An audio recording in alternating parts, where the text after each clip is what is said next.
జలవనరులు కరువు రహిత ఆంధ్రప్రదేశ్ దిశగా ఈ భూమిపై ఏదైనా అద్భుతం ఉందంటే అది నీరే అన్న లోరెన్ ఐస్లీ అమెరికన్ ఆంథ్రోపాలజిస్ట్ మాటలు గుర్తు చేసుకుంటున్నాం అధ్యక్ష. ఈ మాట నీటి ప్రాధాన్యతను వివరిస్తుంది అధ్యక్ష.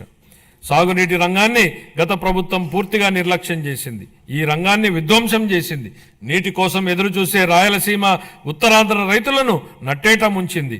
జీవనాడి లాంటి పోలవరం ప్రాజెక్టు మొదలుకుని పల్లెల్లో పిల్ల కాలువల నిర్వహణను కూడా సరిగ్గా పట్టించుకోకుండా వదిలేసింది. నిర్లక్ష్యం వల్ల గత ప్రభుత్వం హయాంలో కొట్టుకుపోయిన డ్యాములని చూసాం. వాటి వైపు కన్నెత్తి చూడని పాలకుల్ని చూసాం. మరోవైపు తుంగభద్ర డ్యాంలో గేట్లు కొట్టుకుపోతే తెల్లారక ముందే పొరుగు రాష్ట్రానికి పరుగులు పెట్టించిన నేటి పాలకుడిని చూస్తున్నాం. ఇది మాకున్నటువంటి చిత్తశుద్ధి. గరిష్ట స్థాయిలో 10,000 కోట్ల రూపాయలకు పైగా బిల్లుల బకాయిలు ఉండడంతో అన్ని సాగునీటి ప్రాజెక్టుల పురోగతి కుంటుపడింది. తమ కక్ష సాధింపు రాజకీయాలలో భాగంగా గత ప్రభుత్వం దీర్ఘకాలంగా నిలిపివేసిన నీరు చెట్టు బిల్లులు సైతం ఇందులో ఉన్నాయి. 4,600 కోట్ల రూపాయల బకాయిలను చెల్లించి మా ప్రభుత్వం నిలిచిపోయిన ప్రాజెక్టులను పునరుద్ధరించింది. మిగిలిన బిల్లులను కూడా త్వరలోనే చెల్లించనున్నాం. పోలవరం ప్రాజెక్టు ప్రస్తుత మరియు భావితరాల ప్రజలకు జీవితాలను మెరుగుపరుస్తుందని, అలాగే రాయలసీమ ప్రాంతం మరియు ఉత్తర కోస్తా జిల్లాల భవిష్యత్తును మారుస్తుందని మా ప్రభుత్వం బలంగా విశ్వసిస్తోంది. భవిష్యత్తును తీర్చిదిద్ది వ్యవసాయాన్ని పరిరక్షించి మన రాష్ట్రాన్ని నీటి భద్రత గల కరువు రహిత రాష్ట్రంగా మార్చే శక్తి ఈ ప్రాజెక్టుకు ఉంది. మా ప్రభుత్వం ఈ ప్రాజెక్టు మొదటి దశకు గాను కేంద్ర ప్రభుత్వం నుండి 12,157 కోట్ల రూపాయలను పొందగలిగింది.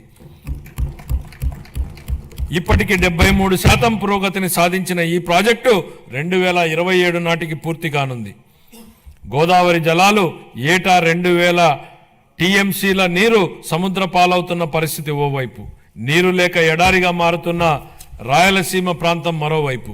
వృధాగవుతున్న నీటిని సద్వినియోగం చేసుకుంటూ ఆంధ్రప్రదేశ్ను కరువు రహిత రాష్ట్రంగా మారుస్తూ రైతుల జీవితాలలో వెలుగు నింపే దిశగా బృహత్తరమైన పోలవరం బనకచెర్ల నదుల అనుసంధాన ప్రాజెక్టును మన గౌరవ ముఖ్యమంత్రి గారు శ్రీకారం చుట్టారు.